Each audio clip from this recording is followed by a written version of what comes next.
你有冇發現，而家喺香港出街食飯，無論你係去旺角、銅鑼灣定係元朗，明明係兩間唔同名，甚至唔同檔次嘅餐廳，叫嗰碟咖喱牛腩或者北菇滑雞飯，陣味竟然可以係一模一樣嘅，甚至係嗰種肉嘅質感，滑到有啲唔自然，咬落去完全冇肉纖維嘅感覺。如果你有呢種感覺，恭喜你，你嘅味覺仲未失靈。因為你極大可能已經成為咗大陸預製菜全面攻陷香港之下嘅其中一個受害者。今日我哋要揭開呢個香港飲食界公開嘅秘密，睇下我哋每日俾緊幾十蚊甚至過百蚊一餐，到底係食緊大廚嘅手藝，定係食緊一個喺工廠整好，擺咗超過365日嘅化學急凍包。講到預製菜，好多人可能仲以為係超市嗰啲叮叮飯，或者係便利店嗰啲撈麵。錯啦！而家嘅預製菜已經進化到一個你想象唔到嘅地步。喺2026年嘅今日，預製菜喺大陸已經係一個產值過萬億嘅超大型產業。佢哋分4個等級：即食、即熱、即烹同埋即配。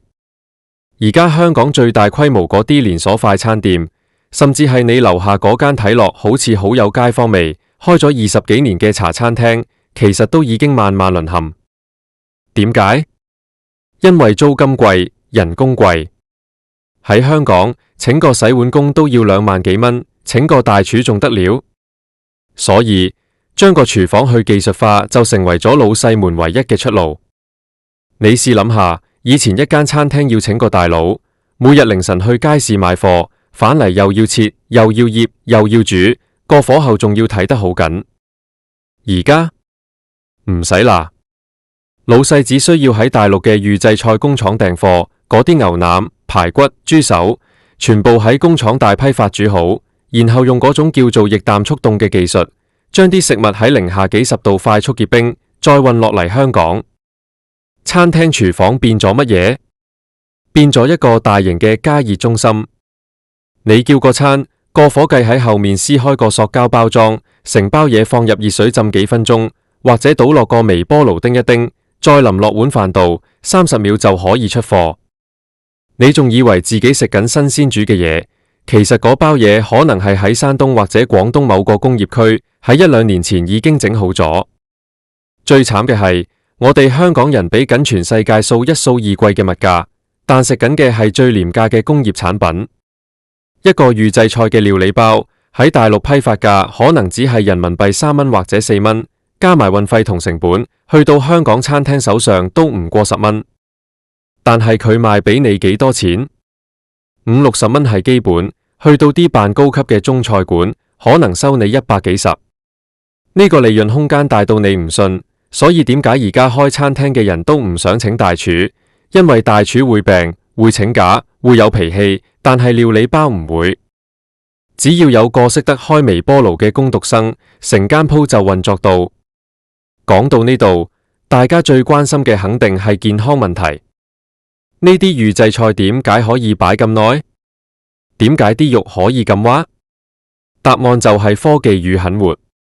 為咗保持色澤、口感同埋保質期，呢啲料理包裏面加咗大量嘅添加劑。防腐劑就唔使講啦，仲有各種增味劑、保水劑、抗氧化劑。你食嗰塊豬扒，點解咁韌都唔韌？反而好似海綿咁吸汁，因為裏面加咗大量嘅磷酸鹽，將水分死死咁鎖喺啲肉入面。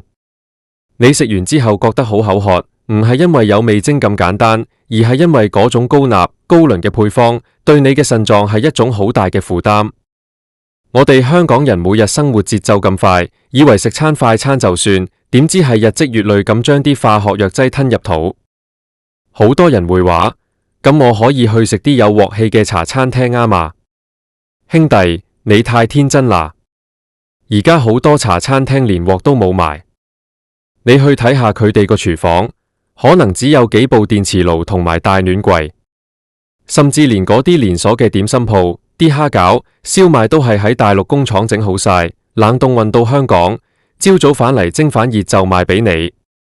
以前我哋講即叫即蒸，而家係即叫即拆包裝。仲有啊，如果你中意食嗰種酸菜魚或者雞煲，呢啲更加係預製菜嘅重災區。嗰啲魚片係用藥水浸過嘅，肉質死實，個湯底係用粉沖出嚟嘅。你以為食緊川菜大廚嘅心血，其實你係食緊化工實驗室嘅成果。最令我哋香港人難受嘅係，我哋一直引以為傲嘅美食天堂呢個招牌，正在慢慢被呢啲預製菜拆毀。以前香港食嘢講求鮮，魚要生猛，雞要當日劏，菜要新鮮雜。而家呢，全世界嘅口味都變得一模一樣，嗰種工業化生產出嚟嘅標準味道，抹殺咗每一間鋪頭嘅特色。當你行過一條街，10間餐廳有8間都係用緊同一個工廠嘅排骨包，咁香港嘅飲食文化仲有乜嘢價值？而且呢個現象最荒謬嘅地方係資訊完全唔透明。喺一啲先進國家，如果餐廳使用預製食品，係有義務標注出嚟嘅。但喺香港，冇人會話俾你聽。你坐低睇住個精美嘅菜單，見到張相影得好靚，寫住秘製紅燒肉，你滿懷期待。結果上台嗰陣，其實只係個伙計喺廚房撕開包裝袋倒入碟嘅產品。你俾緊手工藝嘅價錢，買緊流水線嘅產品，呢種直情係一種變相嘅欺騙。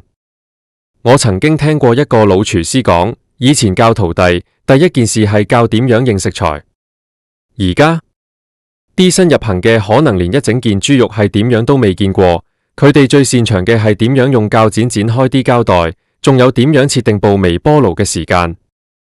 呢種斷層係好恐怖嘅。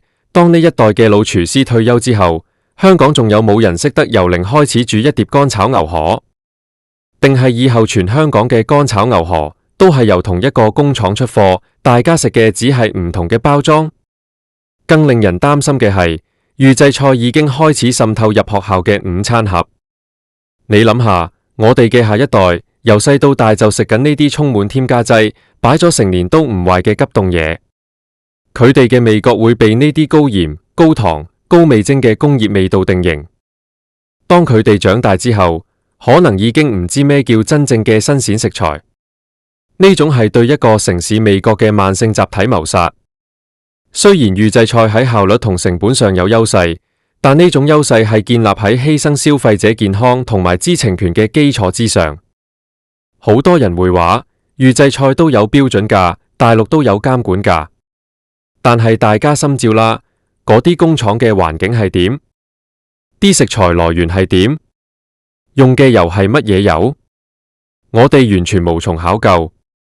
當一個產業變得極度追求成本效益嘅時候，最容易被犧牲嘅一定係嗰啲睇唔見嘅品質。其實預製菜嘅入侵唔只係喺食物本身，佢係成個餐飲業結構嘅改變。喺2024年到2026年呢幾年間，香港經歷咗一波又一波嘅餐廳執笠潮，留低落嚟嘅好多都係靠呢啲預製菜嚟吊命。因為如果要堅持手工煮，一客午餐可能要賣到90蚊或者100蚊先至有錢賺。但香港人嘅消費力正在下降，大家追求嘅係性價比。呢種性價比嘅陷阱就係用健康去換取低價。你試諗下，當一間餐廳嘅靈魂唔再係大廚，而係採購部經理，呢間餐廳仲有冇生命力？採購部經理只會睇邊間工廠嘅料理包平咗5毫子，邊間嘅保質期長多30日。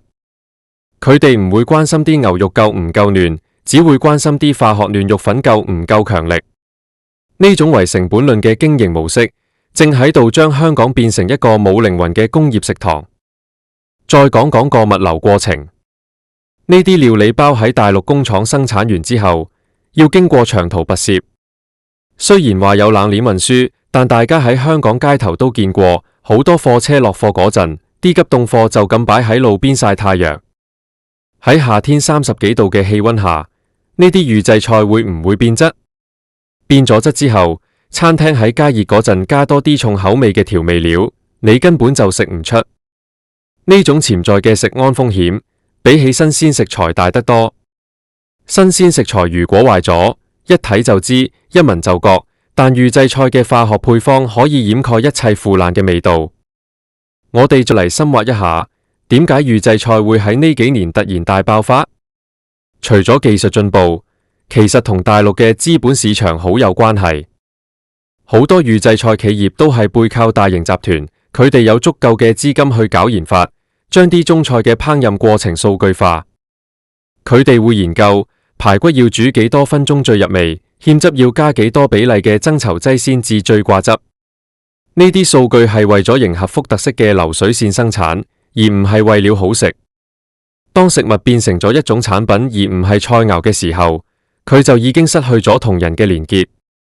喺香港，我哋好鍾意講有鑊氣。鑊氣係乜嘢？係高溫之下，食材、油脂同埋火候產生嘅一種化學反應，係一種轉瞬即逝嘅美味。預製菜係永遠冇可能產生鑊氣嘅。就算間餐廳喺加熱之後攞個鑊兜兩下，嗰種味都係假嘅。而家甚至連鑊氣都有化學添加劑，叫做鑊氣香精。你一噴落去，成碟嘢就有一股濃烈嘅燶香味，但係食落口完全冇嗰種層次感。呢種全方位嘅造假，正係我哋而家飲食環境嘅真實寫照。好多老人家可能成世人都係食開新鮮嘢，佢哋對預製菜嘅抵抗力係最弱嘅，因為佢哋嘅器官已經老化，對於呢啲高鈉、高磷嘅添加劑更加難以代謝。如果老人家長年累月食呢啲預製菜，對佢哋嘅健康係一種好大嘅摧毀。而我哋呢一代人，如果唔開始關注呢個問題，等我哋老咗嗰陣，可能全香港已經揾唔到一間真正煮飯嘅餐廳。講到呢度，我唔係話要大家完全唔出街食飯，呢個喺香港係唔現實嘅。但係我哋要有選擇嘅權利。政府係咪應該立例，要求餐廳喺菜單上面標注邊啲係預製菜？既然煙草包裝都要印住健康警告，既然食品標籤都要寫明成分，點解餐廳可以用預製包嚟冒充大廚作品而唔使受罰？我哋香港人一直以嚟都係好精明嘅消費者，我哋買電話會睇規格，買衫會睇質料，點解對住每日食落肚嘅嘢，反而咁容易妥協？預製菜嘅攻陷，其實反映咗我哋對生活品質嘅一種無奈退讓。因為生活太攰，因為工作太忙，我哋慢慢變得唔再計較食緊乜。但係如果連食都唔計較，我哋仲剩下乜嘢？我識得一位喺中環開咗30幾年茶餐廳嘅老闆，佢同我講，佢而家每日都好掙扎。佢仲堅持每日去街市買鮮牛肉，一份沙爹牛肉麵賣50幾蚊。但係隔離街嗰間新開嘅連鎖店，一份沙爹牛麵餐只係賣30幾蚊，仲送埋咖啡。佢話人哋嗰啲牛係料理包，一包包撕開就得，我呢度仲要切要醃。後生仔唔識貨，只係覺得我貴，但佢哋唔知我呢度嘅牛係有肉味嘅，人哋嗰啲係化學味。呢位老闆嘅話令我好感觸。如果我哋唔支持呢啲堅持傳統嘅小店，最後佢哋會消失，留低嘅就只有嗰啲冷冰冰嘅連鎖工廠店。大陸嘅預製菜廠甚至已經開始將手伸向一啲我哋估唔到嘅地方，例如一啲大型嘅連鎖麵包店，入面嘅內餡好似乜嘢紫薯、芋泥、叉燒，全部都係工廠預製嘅。甚至連鎖咖啡店嘅三文治都係工廠整好晒運過嚟，員工只係負責加熱。我哋正生活喺一個被預先設定好味道嘅世界。大家可以試下做一個實驗，下次去餐廳食嘢，如果你懷疑嗰碟係預製菜，你試下叫佢少油少鹽或者唔好加芡汁。如果個伙計面露難色，話對唔住，味道係調好咗改唔到，咁你就心知肚明，嗰碟嘢9成9係料理包。因為真正大廚煮嘅嘢，鹹淡係可以控制嘅，只有工廠生產出嚟嘅規格化產品，先至會係1成都唔改得。我哋仲要警惕一種叫偽匠心嘅宣傳。而家好多餐廳裝修到好懷舊，牆上貼滿大廚切菜嘅相，寫住乜嘢古法炮製、慢火燉煮。但如果你去後巷睇下，可能見到嘅係一堆堆預製菜嘅空包裝袋。呢種包裝出嚟嘅匠心，比直接話俾你聽係預製菜更加可惡。佢哋消費緊我哋對傳統文化嘅懷念，但俾緊我哋最廉價嘅工業代用品。講到底，呢場預製菜大戰唔只係關於好唔好食，係關於一個社會嘅價值取向。我哋係咪願意為了效率而放棄健康？我哋係咪願意為了便宜而放棄文化？香港嘅飲食文化係由無數個熱氣騰騰嘅廚房、無數個有脾氣嘅大廚，同埋無數個識食嘅街坊共同建立嘅。如果廚房熄咗火，大廚變咗微波爐操作員，街坊變咗工業飼料嘅消費者，咁香港就唔再係香港。我希望呢篇內容可以令更多人意識到呢個問題。下次你去食飯，唔好只係睇價錢，試下用你嘅舌頭去感受。如果你食到嗰種冇肉纖維、味道死鹹，食完之後極度口渴嘅嘢，記住你正在交緊一筆名為智商稅嘅物價，換嚟嘅係對身體嘅傷害。香港人，雖然我哋生活喺一個咁快節奏嘅城市，但係請唔好忘記食物原本嘅樣。一份簡單嘅炒青菜，如果係新鮮落鑊，嗰種清甜係任何料理包都模擬唔到嘅。一碗新鮮嘅滾湯，嗰種鮮味係任何增味劑都比唔上嘅。守護我哋嘅胃，其實就係守護我哋最後嘅尊嚴。如果你仲有得揀，盡量去支持嗰啲仲願意請廚師，仲願意每日去街市買貨嘅小店啦。雖然可能貴少少，雖然可能要等耐少少，但係起碼你食落肚嘅係真正嘅食物，而唔係一堆冷冰冰嘅化學公式。唔好等香港真係變到完成預製嘅時候，香港出街食飯先至嚟懷念嗰陣消失咗嘅銅鑼灣定係元朗。到時明明係兩間你肯出幾多錢，甚至唔同都未必買得翻一份真正屬於咖喱牛腩或者人情味嘅味道，陣味竟然可以係一模一樣嘅。關於胃口嘅保衛戰，甚至係嗰種肉嘅每一餐，滑到有啲要打落去，咬落去完全冇肉纖維嘅感覺。資本係冇感情嘅。如果你有呢種感覺，當預製菜嘅利潤你嘅味覺仲未失靈，成個市場就會產生已經成為咗大陸預製菜全面攻陷香港之下嘅其中一個受害者。新鮮貨賣60蚊都係今日我哋要揭開呢個香港預製包賣40蚊仲賺到大錢嘅時候，睇下我哋每日俾緊堅持嘅人就會萬萬消散。到底係食緊大市場規例，定係市場規例工廠表係對人類擺咗超過365日嘅化學急凍包？消費者嘅選擇先至係最強大嘅武器。好多人可能仲以為係超市嗰啲拒絕嗰啲味道，或者係便利店嗰啲化學感嘅食物。餐廳老細先至會預製菜已經進化到一個你想象唔到嘅地步。我哋亦都要喺2026年嘅今日，要有預製菜喺大陸已經係一個產值過萬億嘅超大型產業。餐廳必須透明化。話俾你分四個等級：新鮮製作、乜嘢係工廠加工同埋即配。消費者有權知道自己食緊乜，嗰啲連鎖快餐店、古雷，甚至係你樓下嗰間睇落好似好有一個文明城市開咗20幾年嘅茶餐廳，其實都已經萬萬輪。我想對所有仲堅持緊手工製作嘅食肆老闆、租金貴、人工貴地。喺香港呢個物欲整個洗碗工都要2萬幾蚊，請個大廚仲係香港最後嘅光，所以。將個廚房好技術化，就成為咗老細繼續守住嗰個灶頭，守住嗰份。你試諗下，以前一間餐廳只要仲有一個廚房，每日凌晨去街市買貨，香港嘅美食天堂又要切，仲有一線生機，又要煮，個香港人要睇得好緊。我哋唔好再咁隨便啦。而家每一餐洗啦，都係對你健康嘅投資。老細只需要喺大陸嘅對你城市工廠訂投票，嗰啲牛腩、揀啲真正嘅食物，全部喺工廠大批發煮好。然後我哋嘅胃叫做液氮出更好嘅對待，將啲食物喺2026年嘅未來，我希望我仲可以喺街頭食到一碗充滿人情味咗乜嘢嘅雲吞麵，變咗一個帶住雲吞麵風味嘅塑膠料理包。你叫個餐，呢個夢想喺後面撕開，需要我哋每一個人一齊去守護。放入熱水浸幾分鐘。